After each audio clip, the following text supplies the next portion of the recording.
Nesta semana foram divulgados os dados do IPCA de setembro. O IPCA é o índice oficial de inflação aqui do Brasil e o resultado foi a terceira deflação seguida e talvez até a última dessa série. Neste vídeo eu vou te mostrar como foram esses dados, mas antes de irmos para os números, se você ainda não é inscrito, se inscreve aqui no canal e também já deixa o seu like. Bom, vamos lá. Em setembro, o IPCA teve uma queda de 0,29%. Isso foi levemente abaixo do esperado e com esse resultado, o índice passou a acumular alta de 4,09% no ano e de 7,17% em 12 meses. Essa foi a terceira deflação seguida este ano. A primeira foi em julho, com 0,68%, depois veio agosto, com 0,36% e agora setembro, com queda de 0,29%. Esta é a primeira vez que isso acontece em 24 anos. Desde 1998, o Brasil não tem 3 deflações seguidas assim. Inclusive, se somar esses resultados, essa série aí, nós temos a maior deflação da história do IPCA. O que levou a essas deflações foi o corte nos impostos dos combustíveis.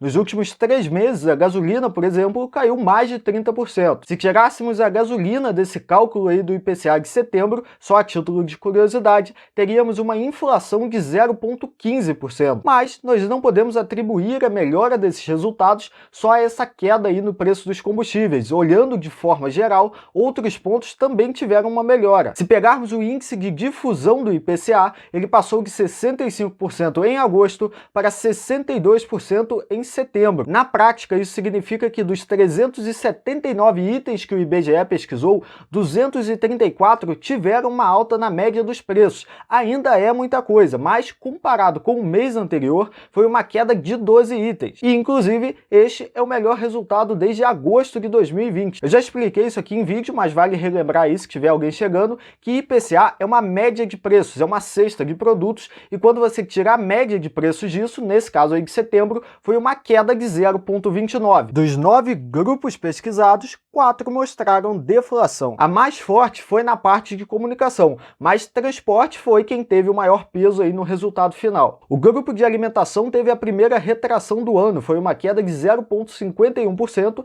e quem mais pesou nesse grupo foi o leite. Se olharmos o índice por região, das 16 regiões pesquisadas, a única que teve inflação foi Grande Vitória, no Espírito Santo. Já por outro lado, quem teve a maior deflação foi Fortaleza. Inflações e deflações influenciam nos investimentos e neste momento a poupança voltou a ter um retorno real positivo. Isso significa que, se pegarmos o rendimento da poupança e descontarmos a inflação acumulada, nós temos uma taxa positiva. Nos últimos 12 meses, a poupança rendeu 7,19% e neste mesmo período a inflação acumulada foi de 7,17%. É uma vantagem bem pequena. A poupança estava ali à deriva, se afogando, mas com esse recuo da inflação, ela colocou ali a cabeça de fora, colocou a ponta do nariz e conseguiu pegar um pouquinho de ar. E aqui até vai uma curiosidade. A última vez que a poupança conseguiu superar a inflação foi em agosto de 2020 e na época a diferença era de 0,45%. Provavelmente a poupança deve continuar tendo aí nos próximos meses um retorno real positivo. Isso considerando as projeções do Boletim Focus, mas não se tornou o melhor investimento possível. Nós temos aí Tesouro Selic, CDBs rendendo 100% do CDI e até mesmo outros produtos que vão dar uma vantagem maior. Até se compararmos LCIs e LCAs, por exemplo, que são isentas de imposto de renda, a vantagem é ainda maior. Essa deflação aí não foi muito legal para os fundos de papel. Mesmo que o fundo tivesse ali uma proteção contra a deflação, acabou tendo um impacto. E agora os fundos que não tinham essa proteção, aí o impacto foi muito maior. No início do vídeo eu disse que essa talvez seria a última deflação da série. Bom, a princípio, nós não temos motivos para novas deflações por enquanto. Os produtos que sofreriam ali os maiores impactos já acabaram se estabilizando, não cairiam tanto assim de preço para causarem novas deflações. Se pegarmos, por exemplo, a projeção para o índice de outubro, a projeção está em uma inflação de 0,33 no momento que eu estou gravando este vídeo. Uma coisa até deveremos ver, que é a trajetória de queda do índice, mas isso é diferente de uma deflação. Uma coisa interessante para ficar de olho é com relação aos combustíveis. Recentemente o petróleo voltou a subir, o Brent chegou a tocar $95 nessa semana, depois recuou um pouquinho,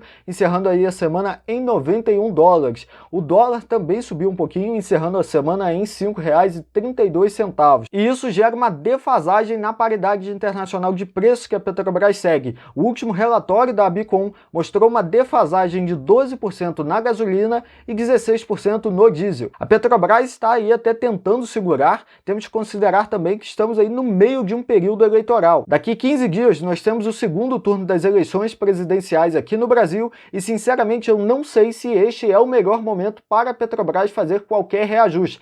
É necessário, mas eu não sei se é o melhor momento. Isso acabaria gerando ali muito tumulto político para ambos os lados. De qualquer forma, é uma coisa para ficar de olho aí. Bom, nesta semana também tivemos divulgação de índices de inflação em outros países, como por exemplo Estados Unidos, Alemanha, e eu acabei separando aqui para mostrar nesse vídeo. Começando aqui com os Estados Unidos. Lá teve divulgação de PPI e CPI. CPI é preço ao consumidor e PPI é preço ao produtor. O PPI avançou 0,4%. A expectativa era uma alta de 0,3% e em 12 meses o índice acumula alta de 8,5%. Já o CPI veio o dobro do esperado. O esperado era uma alta de 0,2% e ele veio 0,4%. Em 12 meses o índice acumula 8,2% de alta. O CPI ele é comparável ao IPCA aqui do Brasil e pela primeira vez o índice de inflação dos Estados Unidos ultrapassou o índice de inflação aqui do Brasil. Podemos até dizer aí que neste ponto o Brasil está melhor do que os Estados Unidos por enquanto. Esse resultado do CPI acabou colocando mais pressão sobre o Fed. Também saíram alguns dados ali, algumas projeções de inflação para os Estados Unidos e o resultado não foi tão legal assim. O Fed deve subir 75 bips na taxa de juros agora em novembro e talvez tenha que subir 75 bips também em dezembro, mas isso vai depender aí do desenrolar da inflação nos próximos meses. Mas voltando aqui, nós também tivemos divulgação de inflação na Alemanha. Lá, o índice avançou 1,9% e alcançou 10%, um patamar recorde. Podemos ver, inclusive, que a política do ESG está sendo um sucesso total. A Alemanha também cortou aí as projeções de PIB. Já na China, o CPI avançou 0,3%, ficando em 2,8%. Já o PPI avançou 0,9%, ambos vieram ali em linha com o esperado. E por fim, nós temos aqui a Argentina. Lá, a inflação avançou 6,2% e acumula alta de 66,1% no ano. E por incrível que pareça, esse resultado aí de 6,2%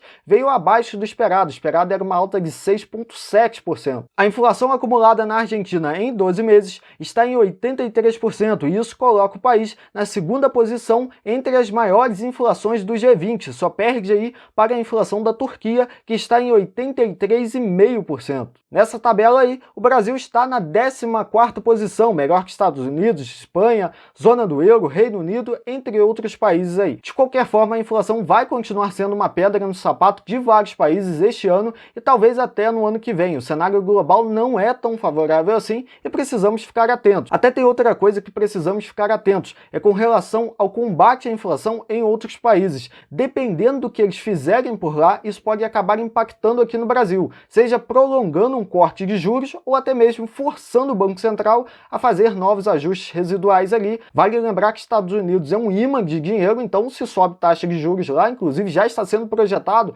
uma taxa de 5% lá no final de 2023, o que é muita coisa. Então o Brasil e outros bancos centrais precisam ficar de olho nisso aí. Bom, e este foi o vídeo de hoje. Caso você tenha ficado com alguma dúvida ou tenha alguma sugestão, deixe aqui nos comentários. Um abraço e até a próxima!